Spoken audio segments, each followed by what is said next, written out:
Alors dans ce livre, tu remets aussi, tu évoques les piliers pour un équilibre personnel. Et tu dis, il y a d'abord la sécurité affective, hein, c'est ce dont on parle là, la sécurité affective, et il y a aussi le dialogue d'être à être. Hein, parce qu'on entend souvent des parents qui disent, mais moi je veux bien parler à mon enfant, mais ça n'a pas l'air de l'intéresser, je lui parle. Alors quand il rentre de l'école, je lui demande ce qu'il a fait, je lui demande ce qu'il a mangé à midi, je lui demande ce qu'il a appris dans la journée, mais il me répond de façon laconique. Est-ce que c'est vraiment ça, parler à son enfant? Ça ne se crée pas du jour au lendemain, ce dialogue d'être à être. Et c'est pour ça que dans la question précédente, tu me demandais est-ce que tu as des gens qui se préparent à la naissance de l'enfant. Dans la préparation de la naissance de l'enfant, il y a le fait de l'accueillir avant qu'il soit là, de l'accueillir dès qu'il tressaille dans le sein de la mère, bien sûr, de lui parler déjà à l'état d'embryon, de fœtus, déjà dans ce contact, de l'honorer, de le remercier d'être là, de créer déjà ce dialogue.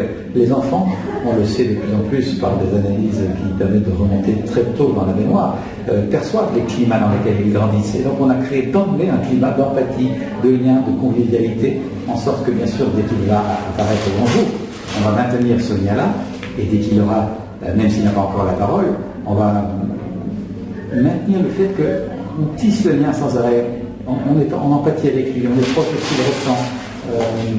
Et donc dès qu'il aura les mots, on va maintenir ce climat, et donc quand il rentrera à l'école, il n'aura qu'une envie, c'est de nous partager sa journée, ses heures et malheurs, dans un climat de convivialité. Si tout d'un coup les parents veulent créer la convivialité mais qu'elle n'a pas été là, ça va surprendre l'enfant, il s'est posé machin, pourquoi se poser des questions.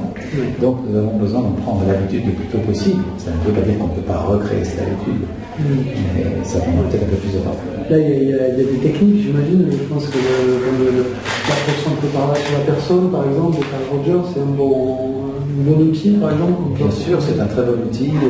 Bien sûr, la communication non violente que j'enseigne depuis des années est un excellent outil.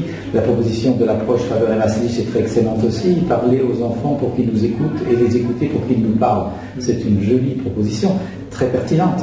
Comment créer un climat d'écoute qui fait que l'enfant parle? Il ne faut pas le presser de questions, mais avoir créé un climat, une ambiance qui fait que l'enfant s'ouvre, parce qu'il est bien. Ok.